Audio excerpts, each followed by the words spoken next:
మహాగణాధిపతే నమః. శ్రీ గురుభ్యో నమః. శ్రీమాత్రే నమః. ప్రేక్షకులందరికీ స్వాగతం. 2024 జూన్ మాస ఫలితాలు. ద్వాదశ రాశుల వారికి నవగ్రహ సంచారాన్ని అనుసరించి శుభాశుభ ఫలితాలు ఏ విధంగా ఉంటాయి అనే విషయాన్ని మనం తెలుసుకుందాం. అలా తెలుసుకునే ముందుగా అసలు ఈ జూన్ మాసంలో గ్రహస్థితి ఎలా ఉంది, గ్రహాల యొక్క సంచారాన్ని బట్టి మిగతా ఈ ద్వాదశ రాశుల వారికి ఏ విధంగా ఉంటుందని తెలుసుకుంటే, రవి జూన్ 15వ తారీఖున మిథునంలోకి ఉదయం 7:30 ప్రవేశించడం అనేది జరుగుతుంది. అలాగే కుజుడు జూన్ 1న మేషరాశిలోకి అంటే తన స్వక్షేత్రంలోకి ఆయన ప్రవేశిస్తాడు. అది కూడా పగలు 3:37. బుధుడు జూన్ 14వ తారీఖున మనకి వృషభం నుండి మిథునంలోకి ఆయన ప్రవేశించడం అనేది జరుగుతుంది. అలాగే గురువు మనకి మాసం అంతా కూడా వృషభ రాశిలో సంచారం చేయడం. శుక్రుడు జూన్ 12వ తారీఖున సాయంకాలం 6:30 ఈయన కూడా మిథునంలోకి ప్రవేశించడం అనేది జరుగుతుంది. రాహుకేతువులు ఇద్దరు కూడా మనకి రాహు వచ్చి మీనరాశిలోను, కేతు వచ్చి కన్యారాశిలోను సంచారము. శని భగవానుడు తన స్వక్షేత్రం మూల త్రికోణ స్థానమైన కుంభరాశిలో ఈ మాసం అంతా సంచారం చేయడం అనేది జరుగుతుంది.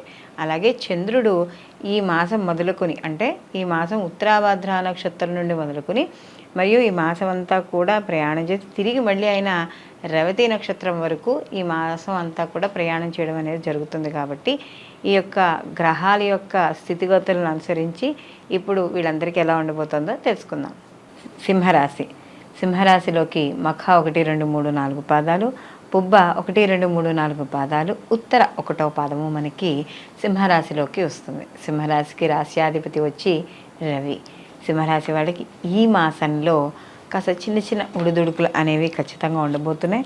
అయితే ఇక్కడ వీళ్ళకి శుక్రుడు మాత్రం వీళ్ళకి శుభాన్ని ఇచ్చే గ్రహంగా మనం ఈ మాసంలో చెప్పుకోవచ్చు. అలాగే కొన్ని సందర్భాలు అంటే వీళ్ళకి ఎదురయ్యే సమస్యలు కావచ్చు, అయితే వృత్తి ఉద్యోగ వ్యాపార పరంగా కావచ్చు, నిత్య జీవితంలో కావచ్చు, కొన్ని సన్నివేశాలు ఎదురవుతూ ఉండడం, సన్నివేశాల ద్వారా వాటి ద్వారా కొన్ని సమస్యలు ఎదురవుతూ ఉండడం అనేది కనబడుతూ ఉంటుంది. కాబట్టి అలాంటి విషయాలు అంటే ఏదైనా ఒక సమస్య వచ్చినప్పుడు కంగారు పడిపోకుండా దాన్ని ఎలా పరిష్కరించుకోవాలనే ఆలోచన మాత్రం చేసుకుంటే ఖచ్చితంగా వీళ్ళకి ఒక మంచి మార్గం కనపడడం అనేది జరుగుతుంది. అలాగే వీళ్ళకి ఎదురు వాళ్ళతో మాట్లాడేటప్పుడు కావచ్చు, ఎందుకంటే ఆల్రెడీ వీళ్ళకి సింహరాశి వాళ్ళకి గత కొంతకాలంగా ద్వితీయార్థంలో కేతు యొక్క సంచారం అనేది నడుస్తోంది.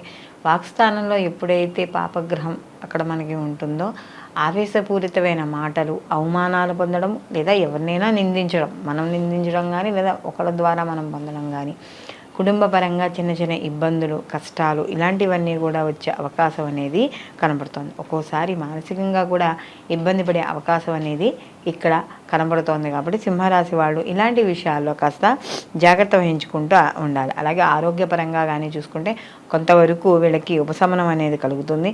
ఆదాయ మార్గాలు ఏవైతే ఉన్నాయో అవి మీరు ఎంచుకునే ఆదాయ మార్గాలు అంటే ఉద్యోగం చేస్తూనే ఒక చిన్న వ్యాపారం ఏదైనా చేస్తూ ఉండాలి, లేదా వ్యాపారంలోనే విస్తరణ చేసుకుంటూ ఉండడం, ఇవన్నీ కూడా మీకు కాస్త అనుకూలంగా కనపడడం అనేది జరుగుతుంది. కాస్త ఆర్థిక వృద్ధి అనేది కనపడుతుంది. అంటే ఇక్కడ మానసిక రకమైన సమస్యలు ఉన్నా కూడా గమనించాల్సింది ఏంటంటే ఆర్థికపరమైన వృద్ధి మాత్రం ఇక్కడ వీళ్ళకి తప్పకుండా కనబడుతుంది. అలాగే ఎవరైతే విద్యార్థులు ఉన్నారో ఆ విద్యార్థులకు కూడా కొంచెం చిన్న చిన్న చదువు విషయాల్లో వాటిల్లో సమస్యలు ఏర్పడడం, శ్రద్ధ లేకపోవడం, లేదా అనవసరమైన విషయాల్లో ఎక్కువగా మక్కువ చూపడం ఇలాంటివి ఎక్కువగా కనపడుతూ ఉండడం అనేది జరుగుతుంది. అలాగే ఈ యొక్క జూన్ మాసంలో వీళ్ళకి కానీ చూసుకుంటే వ్యాపారస్తులకి వాళ్ళకి కూడా కొంత ఆదాయం అంటే వ్యాపారాన్ని విస్తరించుకుందుకు దానికి ఆదాయ మార్గాలు చూసుకుంటారు. దీంతో పాటుగా వ్యవసాయదారులు ఎవరైతే ఉన్నారో వాళ్ళు కూడా కాస్త లాభపడడం అనేది జరుగుతుంది. అలాగే ఈ వ్యవసాయదారులకు కూడా గిట్టుబాటు ధరలు రావడం ఇలాంటివి కూడా మనకి కనపడుతూ ఉంటాయి. వృత్తి ఉద్యోగ పరంగా కూడా సింహరాశి వాళ్ళకు కూడా అనుకూలమైన ఫలితాలు గోచరించడం అనేది జరుగుతోంది. అలాగే ఇక్కడ ఎవరైతే సినీ కళ రాజకీయ రంగాల్లో ముఖ్యంగా రాజకీయ రంగాల్లో ఎవరైతే ఉన్నారో వాళ్ళందరికీ కూడా అనుకూలమైన ఫలితాలు గోచరించడం. ఎందుకంటే దశమస్థానంలో రవి ఎప్పుడైతే సంచారం మొదలు పెడతాడో మొదటి ప్రథమార్థం అంతా కూడా వీళ్ళకి అనుకూలంగా ఉండడం అనేది కనబడుతుంది. కాబట్టి వీళ్ళకి రాజకీయ రంగాలు అంటే ఇంచుమించు ద్వితీయార్థం కూడా లాభంలోకి వెళతాడు. కానీ వీళ్ళు అంటే రాజ్యస్థానంలో రవి ఎప్పుడైతే ఉన్నాడో రాజకీయ రంగాల్లో ఉన్న వాళ్ళకి కొంతవరకు అనుకూలంగా ఉండడం, వాళ్ళకి ఏవైతే అనుకున్న దానికన్నా కాస్త ప్రభావం ఎక్కువగా ఉండడం, అలాగే ప్రభుత్వ రంగ ఉద్యోగస్తుల్లో పనిచేస్తున్న వాళ్ళు అంటే స్టేట్ గవర్నమెంట్ కానీ సెంట్రల్ గవర్నమెంట్ కానీ ఎవరైనా సరే వాళ్ళకి అనుకూలంగా ఉండడం, ఎవరైనా బదిలీలు అలాంటివి కోరుకునే వాళ్ళు ఉంటే వాళ్ళకి బదిలీలు అవ్వడం, ఇలాంటివన్నీ కూడా వీళ్ళకి కనబడుతూ ఉంటాయి. అలాగే ఎవరైతే ఈ యొక్క లలిత కళలకు సంబంధించి వాటి గురించి ఎవరైతే ప్రయత్నిస్తున్నారో లేకపోతే వాటికి సంబంధించిన వాటిలో కోర్సుల్లో జాయిన్ అవ్వాలనుకుంటారు వాళ్ళందరికీ కూడా అనుకూలంగా ఉంటుంది. విద్యార్థులు ముఖ్యంగా హయ్యర్ ఎడ్యుకేషన్ అవి చేయాలనుకుంటున్న వాళ్ళకి చిన్న చిన్న సమస్యలు ఎదురుతాయి.